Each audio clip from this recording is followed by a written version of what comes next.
أعوذ بالله من الشيطان الرجيم. بسم الله الرحمن الرحيم. الحمد لله رب العالمين، والصلاة والسلام على أشرف الأنبياء والمرسلين سيدنا ونبينا ومولانا محمد وعلى آله وأصحابه أجمعين صلى الله عليه وسلم، وعن التابعين ومن تبعهم بإحسان إلى يوم الدين. ربنا لا علم لنا إلا ما علمتنا إنك أنت العليم الحكيم. ربنا لا فهم لنا إلا ما فهمتنا إنك أنت الجواد الكريم. اللهم علمنا ما ينفعنا وانفعنا بما علمتنا وزدنا علما وارزقنا العمل بما علمتنا. اللهم أرنا الحق حقا وارزقنا اتباعه، وأرنا الباطل باطلا وارزقنا اجتنابه، وأدخلنا برحمتك في عبادك الصالحين، واجعلنا ممن يستمعون القول فيتبعون أحسنه. أولئك الذين هداهم الله وأولئك هم أولو الألباب.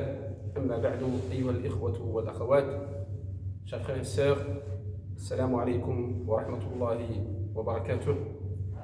Nous espérons que vous allez tous et toutes bien physiquement, bien moralement et bien spirituellement. C'est cela qui est le plus important en ce moment, dans ces épreuves difficiles, dans cette crainte, dans ces souffrances que nous voyons autour de nous, dans ce confinement qui nous est imposé. Nous espérons quand même que vous allez bien et que vous tirez le meilleur de cette situation, car dans chaque situation, il y a toujours un bien. Allah Ta'ala nous dit وَعَسَىٰ أَن تَكْرَهُوا شَيْئًا وَهُوَ خَيْرٌ لَكُمْ وَاللَّهُ يَعْلَمُ وَأَنْتُمْ لَا تَعْلَمُونَ. Il se peut que vous détestiez une chose, mais qui soit bonne pour vous. Certes, Allah sait, mais vous ne savez pas. Donc une nouvelle petite vidéo, Inch'Allah Ta'ala, pour garder le lien avec vous, pour garder le contact, pour que vous puissiez garder le lien avec la maison d'Allah Ta'ala. C'est pour ça que je fais cette petite vidéo depuis l'enceinte même de la mosquée, où moi je me suis en quelque sorte confiné. Et c'est un grand bienfait de pouvoir être à la mosquée. Et je mesure évidemment la souffrance et la frustration des personnes, des croyants et croyantes qui sont privés de la mosquée. Aujourd'hui, c'est le vendredi soir. Nous sommes entre la prière de Maghrib et l'Isha. Et aujourd'hui, nous avons mesuré la privation de la mosquée. Nous l'avons mesuré au moment de Salat al-Jumu'ah, puisque la plupart d'entre nous, si ce n'est la totalité, avons prié la prière de Dhuhr, 4 unités. Alors la réflexion qu'on s'est faite aujourd'hui, c'est que ces jours-ci, nous étions privés des 5 prières à la mosquée. C'était déjà une grande épreuve, une grande difficulté. Mais comme la plupart des gens ne viennent pas forcément aux 5 prières, ils n'ont pas encore ressenti le manque. Le manque a été ressenti spécialement aujourd'hui. Le manque a été ressenti aujourd'hui. C'est pourquoi il faut profiter de cette occasion, de cette épreuve, pour prendre la résolution, Inch'Allah, qu'à la fin de cette crise, à la fin de cette épreuve, revenir à la mosquée, revenir à ce bienfait qui est la maison d'Allah Azza wa Jal. C'est très très important. C'est vraiment quelque chose de très important. Lorsque tu es un bienfait, lorsque tu es dans un bienfait, alors prends-en soin, car le bienfait il peut partir. Allah Ta'ala, il peut enlever le bienfait ou nous enlever nous du bienfait. La mosquée est un bienfait.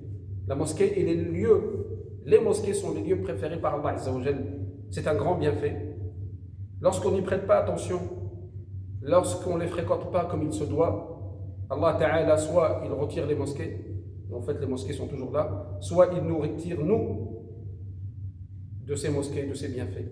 Et nous espérons pouvoir y revenir le plus vite possible, Inch'Allah Ta'ala. Nous consacrons ce vendredi soir, Inch'Allah, cette petite vidéo, cette petite assise, à quelques paroles, un rappel autour du livre d'Allah Azza wa Jal, autour du Coran. Nous خصص هذه الجلسة إن شاء الله جلسة حول القرآن الكريم. C'est notre programme habituel. Le vendredi soir, nous avons une assise coranique où il y a normalement ici un grand nombre de personnes, il y a un grand cercle de personnes qui écoutent évidemment les mérites du Coran. Après, il y a, d'habitude, on fait une lecture du Coran, et après, il y a une discussion, mudarasa, l'étude de quelques versets du Coran. Évidemment, je sais que la plupart des gens qui vont peut-être regarder cette vidéo n'ont pas forcément l'habitude de s'asseoir avec nous, donc je ne vais pas faire une jalsa habituelle, une assise coranique habituelle, mais je vais plutôt parler de certaines généralités autour des assises coraniques pour inciter les uns et les autres à pratiquer une assise coranique quotidienne dans leur maison.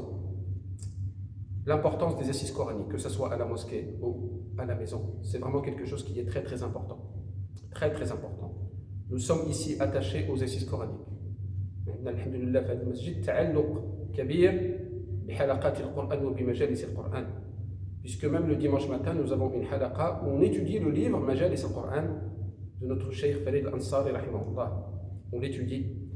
Et nous sommes arrivés à l'étude de Surat Yasin.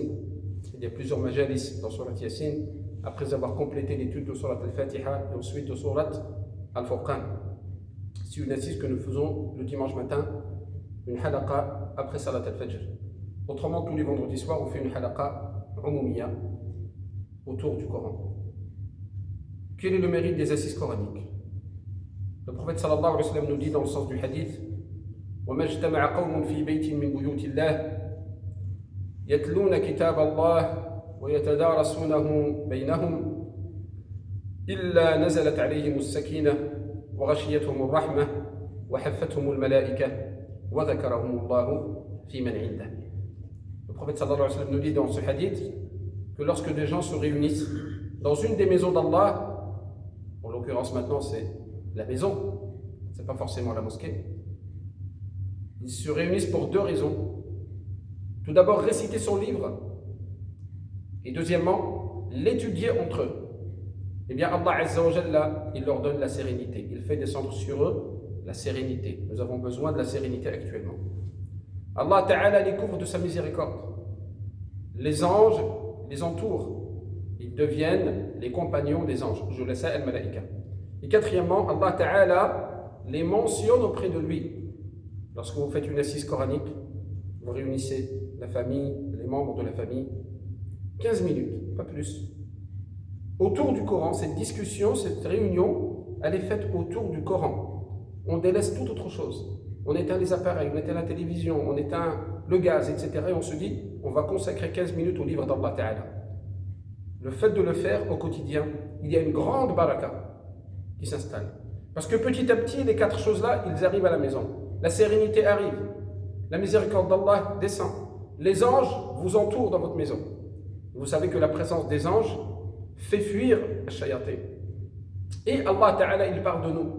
Il nous mentionne auprès de lui. Il mala'il a'la, dans la haute assemblée, auprès des anges. Donc c'est vraiment un grand bienfait que de pratiquer les assises coraniques. Ça donne une grande sérénité à la maison. Notre grand savant Farid Ansari, rahimahullah, je fais souvent référence à lui pour ce qui est du Coran, parce que c'est vraiment quelqu'un qui a œuvré à la fin de sa vie, rahmatullahi alayhi, au retour vers le Coran, au retour vers la pratique des assises coraniques. Il a œuvré à, quelque part, vulgariser, populariser le Coran al-Karim. Eh bien, il disait que, à la réponse à une question d'un auditeur, quelqu'un qui l'écoutait, et qui lui a posé la question, qui lui a dit que ça ne se passe pas bien à la maison, avec son épouse, sa famille, etc. Il y a toujours des conflits, des tensions, etc. Évidemment, il s'attendait à avoir des conseils d'ordre conjugal et tout. Il lui a dit certainement que vous ne pratiquez pas des majalis al-Qur'an. Vous ne faites pas des halaqat al-Qur'an. Vous ne pratiquez pas les assises coraniques à la maison. Alors la réponse peut être complètement illogique par rapport à la question. Mais dans son esprit, c'était logique. Il lui dit non, mais on a des tensions, etc. Il lui dit retourne chez toi et chaque jour, pratique, fais une assise coranique. Réunis ta famille autour du Coran. Un verset du Coran, une sourate que vous récitez chacun son tour et que vous l'étudiez. Vous regardez ce que Allah Ta'ala dit et tu vas voir. Et subhanallah, au bout de quelques jours, une semaine ou deux, il est revenu pour dire que la situation s'est apaisée et la situation s'est améliorer. Nous avons besoin de le Coran dans nos maisons. C'est très important. Beaucoup de gens se sentent mal. Pas seulement pendant cette période, mais même avant. Se sentent mal, en dépression, etc. Sont tristes. Ça ne va pas dans leur tête. Subhanallah. Parce que tout simplement, nous avons délaissé le livre d'Allah. Nous avons délaissé dhikr Allah. Nous avons délaissé l'ibada dans nos maisons. Nos maisons sont devenues, comme il dit le prophète sallallahu alayhi wa sallam, maqabir. Ne faites pas de vos maisons des tombes dans lesquelles il n'y a pas d'adoration, il n'y a pas de Coran, il n'y a rien. S'il y a la prière à la maison, et là on a l'occasion pendant le confinement, il y a l'adhan à la maison, on a l'occasion. Il y a le Coran à la maison, on a l'occasion. Il y a dhikr Allah à la maison, on a l'occasion.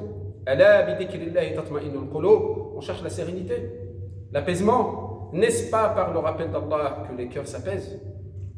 Et le meilleur rappel au niveau du dhikr, c'est le Coran al-Karim. À tel point que Allah Ta'ala il l'a appelé al-dhikr, le rappel par excellence. C'est vraiment très important. Je continue, Inch'Allah Ta'ala, après avoir parlé de ce hadith.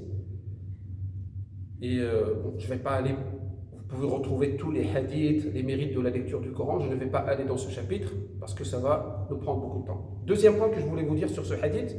Dans ce hadith, il y a deux composantes. Deux composantes. Il y a deux choses qu'on pratique pour réussir l'assise coranique. Évidemment, il faut s'asseoir avec adab, avec politesse, en ayant les ablutions, avec le respect, etc. Mais il y a deux composantes essentielles à pratiquer. Parce que lorsqu'on parle du Coran, en fait, on parle de deux choses.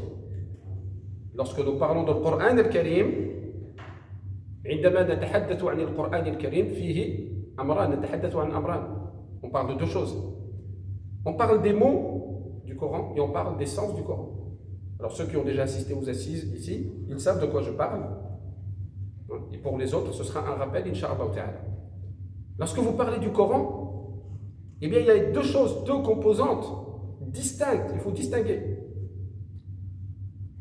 Vous travaillez à la fois sur les mots du Coran et vous travaillez sur l'essence du Coran.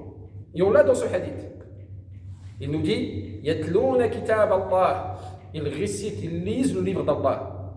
Là, on travaille sur les mots, les kalimat, al-alfad.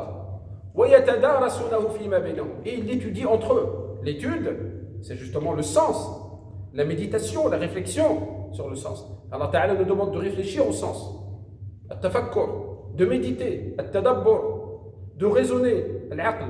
Il dit souvent il y a en cela des versets pour des gens qui réfléchissent, des gens qui pensent, des gens qui raisonnent, des gens qui se rappellent. Là, c'est sur le sens du Coran. Donc, il y a deux choses. Lorsque vous travaillez avec le Coran, le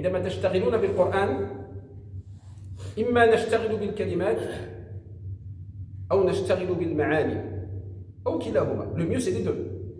Le mieux, c'est les deux. Lorsque nous travaillons avec le Coran, c'est-à-dire lorsque nous pratiquons le Coran, on veut le pratiquer, on veut avoir une relation avec le Coran, soit c'est les mots, soit c'est le sens, ou les deux. Ou les deux, mais il faut bien distinguer.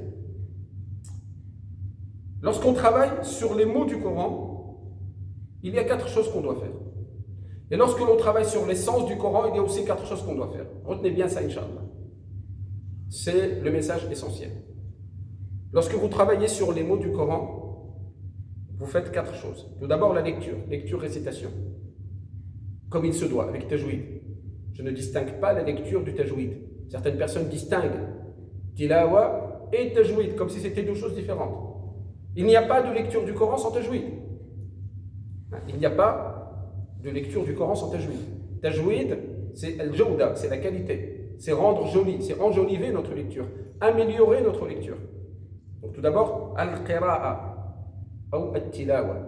C'est très important. Allah Azza wa Jalla nous dit Alladhina ataynahumul kitaba yatlunahu haqqa tilawatihi ulaika yu'minuna bih. Ceux à qui nous avons donné le livre, nous avons apporté le livre, qui le récitent comme il se doit. Il est là le tajwid, comme il se doit. Ceux-là, ils croient. C'est ceux-là qui croient dans le livre. Alors chacun peut dire, moi je suis croyant, je crois dans le livre, je crois dans les anges. Mais non, pour être un vrai croyant dans le livre, il faut le lire comme il se doit. Celui qui lit le Coran n'importe comment, qui ne cherche pas à améliorer sa récitation, qui ne cherche pas à améliorer les makharij, les articulations, les points d'articulation des lettres, as-sifat, les attributs des lettres, qui ne cherchent pas à améliorer al-wuquf. C'est comme disait Ali radiyallahu anhu, quand on lui a demandé c'est quoi at-tartil, wa rattil al-Qur'an tartila, il a dit ma'rifatu al-wuquf wa tajwid al-huruf, ou tajwid al-huruf wa ma'rifatu al-wuquf. Le fait d'améliorer, d'enjoliver la récitation des lettres, des sons, et le fait de savoir les arrêts, où est-ce qu'on doit s'arrêter. Donc vous voyez là, Allah Ta'ala, ici, il nous parle des mots du Coran. C'est les mots du Coran. Comment améliorer la récitation des mots du Coran. Donc d'abord la lecture. Deuxièmement, l'écoute. Lorsqu'on écoute le Coran al-Karim, il s'agit des mots, on est en train d'écouter les mots. Le fait de lire ou d'écouter, ça nous donne la même récompense. Soit on lit, soit il y a quelqu'un qui lit et on écoute. Et celui qui lit, celui qui écoute, ils ont la même récompense. D'ailleurs, l'écoute du Coran est un ordre d'Allah Azza wa Jalla. وَإِذَا قُرِئَ الْقُرْآنُ فَاسْتَمِعُوا لَهُ وَأَنصِتُوا لَعَلَّكُمْ تُرْحَمُونَ. Allah Ta'ala nous dit, lorsque le Coran est lu ou récité, alors écoutez-le. وَأَنصِتُوا, ça veut dire faites le silence pour pouvoir écouter. Faites le silence pour pouvoir écouter le Coran, ainsi vous aurez la miséricorde d'Allah. Donc deuxième point, la lecture, l'écoute. Troisième, la mémorisation. Hifdh al-Qur'an. Quand on mémorise le Coran, c'est un travail sur les mots du Coran. On mémorise les mots. Quatrième, l'enseignement, yani al-ta'lim. Al-ta'allum, c'est quand on apprend pour soi, et al-ta'lim, c'est quand on apprend aux autres. D'ailleurs, le prophète sallallahu alayhi wa sallam dit que les meilleures personnes sont ceux qui apprennent le Coran et ensuite l'enseignent, le transmettent aux autres. Donc, 4 étapes lorsqu'on travaille sur les mots du Coran. La lecture, l'écoute, la mémorisation, l'enseignement. Al-tilawa, al-tartil, al-tajwid, al-istima', al-hifdh, wa al-ta'lim ou al-tabligh. Là, on travaille sur les mots. Mais est-ce que c'est suffisant? Non. C'est pas suffisant pour appliquer le hadith. C'est pas suffisant. Même dans le Coran, Allah Azza wa Jalla nous a donné aussi d'autres dalils, d'autres preuves pour nous dire que c'est pas suffisant. Il y a des gens qui pensent que si il fait tajwid, il écoute le Coran, il lit le Coran comme il se doit, etc., alors il a fait le boulot. Non, tu n'as pas fait le boulot. Tu as juste travaillé sur les mots du Coran. Alhamdulillah, au niveau des mots, tu maîtrises. Tu maîtrises parfaitement le makharij, etc. Alhamdulillah. Mais il te manque une autre étape qui est très importante, c'est al-ma'ani, al-kalimat, et al-ma'ani, l'essence du Coran. Et là, Allah Azza wa Jalla nous dit الذين آتيناهم الكتاب يعرفونه كما يعرفون أبناءهم. Là, c'est la connaissance, la compréhension. Tout à l'heure, il disait يتلونه حق تلاوته, le verset qu'on a utilisé tout à l'heure. Et là, il nous dit يعرفونه كما يعرفون أبناءهم. Là, c'est la connaissance, la compréhension. Ceux à qui nous avons apporté le livre, ils le connaissent comme ils connaissent leurs propres enfants. Les gens connaissent leurs enfants, ils les connaissent par cœur.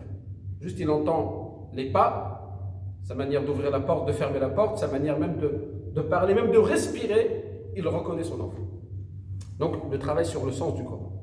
Et là, lorsqu'on travaille sur le sens du Coran, on n'est plus dans les mots, on n'est plus dans la technique. Parce que les mots, c'est la technique.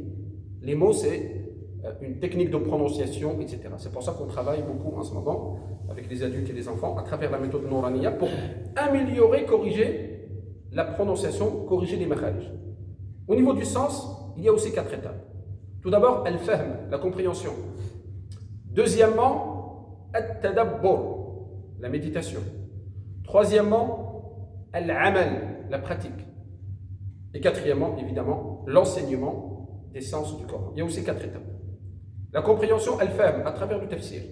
Il est toujours bon que quelqu'un qui est arabophone, qui lit le Coran en arabe, qu'il ait un petit tafsir à côté. D'ailleurs, vous avez des masahif où, dans la marge, vous avez l'explication de certaines mufradat, de certains termes.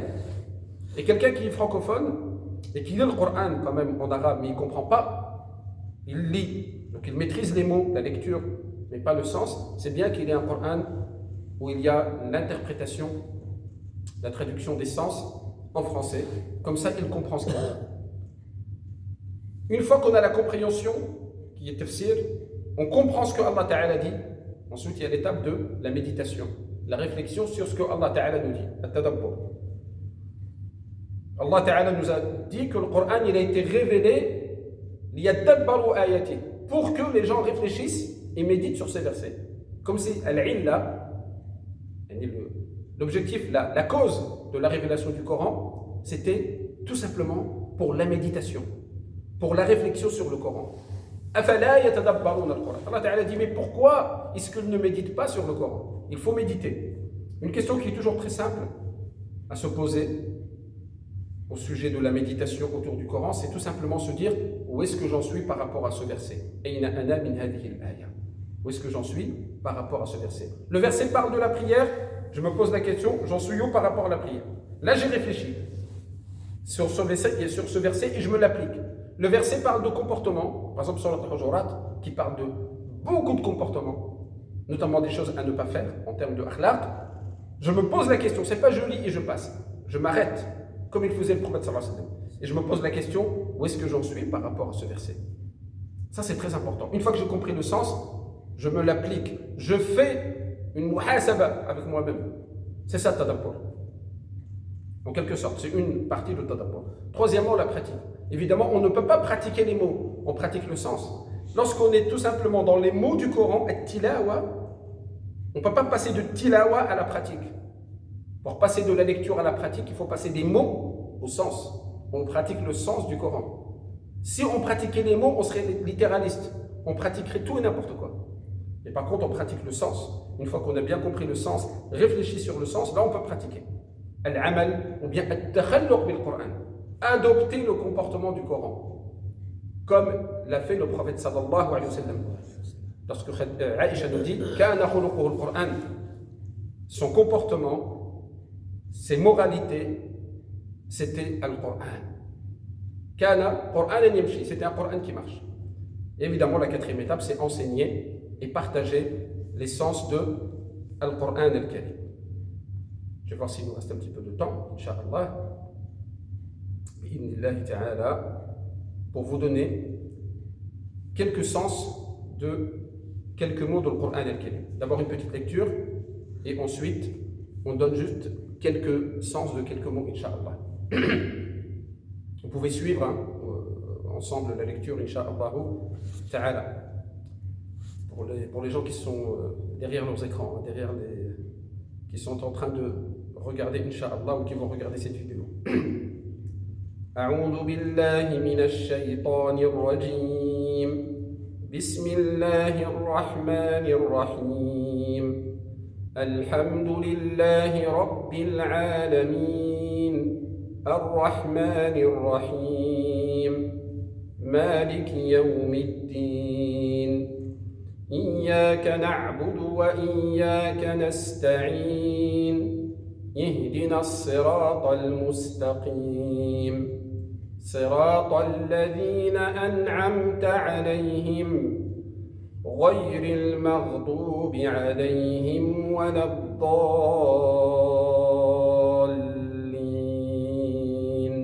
آمين بسم الله الرحمن الرحيم قل هو الله أحد الله الصمد لم يلد ولم يولد ولم يكن له كفوا أحد بسم الله الرحمن الرحيم قل أعوذ برب الفلق من شر ما خلق ومن شر غاسق إذا وقب ومن شر النفاثات في العقد ومن شر حاسد إذا حسد قل أعوذ برب الناس ملك الناس إله الناس من شر الوسواس الخناس الذي يوسوس في صدور الناس من الجنة والناس صدق الله العظيم. Juste une petite lecture à partager avec vous, Inch'Allah, de Surat al-Fatiha, Surat al-Ikhlas et Al-Mu'awwidhatayn, donc les deux sourates protectrices. Quelques sens, Inch'Allah Ta'ala, et on commence par donc la fin du Coran, par la dernière sourate, concernant Qul a'udhu bi rabbin nas, malikin nas, ilahin nas, min sharri al-waswasil khannas, alladhi yuwaswisu fi sudurin nas, min al-jinnati wan nas, juste pour pouvoir comprendre. Il est important de comprendre le Coran al-Karim, très très important de chercher petit à petit à comprendre les sens des mots que nous récitons, notamment les sourates qu'on récite tous les jours dans la salate et les sourates qu'on récite comme le Mu'awwidhatayn avant de dormir. On peut même les réciter et passer la main sur le corps des enfants au moment où ils vont dormir, pour ceux qui ne savent pas le faire. Et pour ceux qui savent le faire, ils le font eux-mêmes. C'est des sourates justement qui sont les sourates protectrices, et c'est comme ça que faisait le prophète sallallahu alayhi wa sallam. Pourquoi il est important de comprendre le Coran al-Karim? Eh bien, on revient à une parole de l'imam al-Tabari, rahmatullahi alayhi, imam al-Mufassirin, un des grands savants de tafsir, l'explication, l'exégèse du Coran, qui disait, en arabe il disait, ajibtu liman qara'a al-Qur'ana wa la yafhamuhu kayfa yataladdadu bih. Ajibtu liman qara'a al-Qur'an wa la yafhamuhu kayfa yataladdadu bih. Il dit, je suis surpris, je m'étonne de voir celui qui lit le Coran mais ne le comprend pas. Comment peut-il apprécier sa lecture? Comment peut-il... C'est comme lorsque vous mangez quelque chose qui est bon et vous dégustez. Voilà, on déguste, on se régale. On se régale. Tu manges un truc, tu dis Machallah, c'est très bon. Vraiment, je me régale, j'apprécie ce que je suis en train de manger. C'est pas juste tu manges. Eh bien là, c'est pareil. Comment peut-on se régaler dans le Coran al-Karim, goûter le délice du Coran al-Karim lorsqu'on ne comprend pas? Je voulais juste revenir avec vous sur Al-Waswas al-Khannas, min sharri al-Waswas al-Khannas. Dans Surat al-Nas, nous demandons la protection d'Allah Ta'ala contre cet ennemi qui est Ash-Shaytan. L'ennemi qui est Ash-Shaytan. De la même manière que lorsque nous récitons Al-Isti'ada, A'udhu billahi min ash-Shaytan ar-Rajim, on cherche refuge auprès d'Allah Ta'ala contre Ash-Shaytan. Car Allah Azza wa Jalla sait que lorsqu'on va lire le Coran, Ash-Shaytan il va venir couper le canal de communication entre nous et Allah Azza wa Jalla. Donc Allah Ta'ala il le sait ça. Donc il nous dit, lorsque vous vous apprêtez à lire le Coran, demandez-moi de vous protéger. Demandez-moi, demandez ma protection contre Ash-Shaytan. Eh bien, Al-Waswas, c'est traduit généralement par mauvais conseiller. Mauvais conseiller. On trouve ce mot dans le 4e verset de Surat al-Nas, dans lequel Allah Ta'ala nous dit min sharri al-waswas al-khannas, ça veut dire contre le mal du mauvais conseiller furtif. Donc souvent al-waswas, on le traduit par mauvais conseiller. C'est le muwaswis qui signifie littéralement celui qui murmure. Al-muwaswis, c'est celui qui murmure, celui qui chuchote, qui vient nous murmurer, chuchoter des choses. Donc Allah Ta'ala ici, il décrit Ash-Shaytan comme celui qui murmure, car en effet le murmure, le chuchotement, ou encore ce qu'on appelle les insufflations de Shaytan, ce sont les armes premières qu'il utilise pour égarer l'homme et pour égarer l'être humain. D'ailleurs, dès le départ, il l'a fait avec Adam et son épouse. Ash-Shaytan, il leur a fait des insufflations, il leur a murmuré, chuchoté pour qu'ils désobéissent à Allah Azza wa Jalla. فوسوس لهما الشيطان ليبدي لهما ما وري عنهما من سوآتهما. Et Allah Ta'ala ici nous explique la manière de la manière dont le mot il est utilisé, min sharri al-waswas al-khannas, c'est comme si c'était un attribut de Shaitan, comme si c'était quelque chose qui le caractérise. En fait, c'est quelque chose qu'il fait tout le temps. Al-waswas, c'est celui qui murmure sans arrêt. Celui qui murmure sans arrêt. Donc, Allah Azza wa Jalla dans cette sourate nous dit Qul a'udhu bi rabbin nas. Dis, je demande refuge, je demande la protection du Seigneur des gens. Malikin nas, le roi, le souverain des gens. Ilahin nas, le Dieu, c'est-à-dire la divinité, celui qui est adoré, la divinité des gens. Contre le mal de al-waswas, celui qui murmure, qui chuchote, le mauvais conseiller. Ensuite, il dit al-khannas. Al-khannas, ça veut dire furtif. Le mot al-khannas, il est traduit par le furtif, il vient du verbe khanasa, yakhnisu, qui signifie disparaître, se mettre en retrait, ou encore fuir. Al-khannas, al-waswas al-khannas, donc c'est le mauvais conseiller furtif. Pourquoi il dit furtif? Pourquoi il disparaît? Parce qu'en fait, dès qu'on évoque Allah Azza wa Jal, il s'en va. Et lorsqu'on oublie d'évoquer Allah, il est là à nous donner donc des mauvais conseils. Il nous donne des mauvais conseils. Il nous chuchote, il nous murmure. C'est pourquoi Allah Azza wa Jal là, nous explique que lorsqu'on évoque Allah, eh bien, Ash-Shaytan, il s'en va. C'est ça, Al-Khannas, le furtif. D'ailleurs, on retrouve seulement dans le Coran Al-Karim, où Allah Azza wa Jal nous dit Fala uqsimu bil khunnas. Non, je jure par les planètes qui disparaissent, ou les étoiles qui disparaissent. Pourquoi? Parce que justement, les planètes ou les étoiles que l'on voit la nuit, elles disparaissent avec la lumière du jour. Donc, lorsqu'on dit Min sharril waswasil khannas, c'est pour demander protection à Allah Azza wa Jal, la protection d'Allah, contre le shaitan, celui qui nous murmure, qui nous fait des insufflations, et qui ensuite, lorsqu'on évoque Allah, il disparaît. Et dès qu'on oublie Allah, on est dans le ghafla, il revient. Et celui-là, il peut faire partie des djinns, comme il peut faire partie des hommes. Min al-jinnati wan nas. Que ce conseiller-là soit un djinn ou un être humain. Voilà, juste une petite parenthèse, Inch'Allah, il y a un petit rappel concernant le sens de ces mots-là que nous récitons dans Surat An-Nas. Donc voilà, on a essayé de faire une petite assise coranique. Vous pouvez la pratiquer chez vous tous les jours, après chaque prière, Inch'Allah Ta'ala, avec un petit peu de lecture du Coran et un petit peu d'explication, même en français, si vous n'êtes pas arabophone. Et on demande à Allah Azza wa Jalla, bien que vous profitiez de ces jours-ci et profitez pour faire des assises et des rappels autour du Coran, Inch'Allah. Barakallahu fikum, jazakumullahu khair pour votre écoute. On essaie vraiment de faire pas trop long, que ça soit profitable pour tout le monde. On espère que vous en avez profité, Inch'Allah Ta'ala. Barakallahu fikum. Ne nous oubliez pas dans vos du'a, dans vos invocations, Inch'Allah. N'oubliez pas de faire des invocations pour la Ummah et pour l'ensemble de l'humanité pendant cette épreuve terrible. On demande à Allah Azza wa Jalla d'alléger cette épreuve, de guérir nos malades, de faire miséricorde aux défunts, parce que malheureusement il y en a en ce moment. Et je demande à Allah Azza wa Jalla de vous préserver, protéger tous dans vos foyers, ainsi que vos enfants, vos proches. Inch'Allah ta'ala. Barakallahu fikum. Subhanakallahumma wa bihamdik. Ashhadu an la ilaha illa ant. Astaghfiruka wa atubu ilayk. Amiltu su'an wa zalamtu nafsi faghfir li fa innahu la yaghfiru dhunuba illa ant.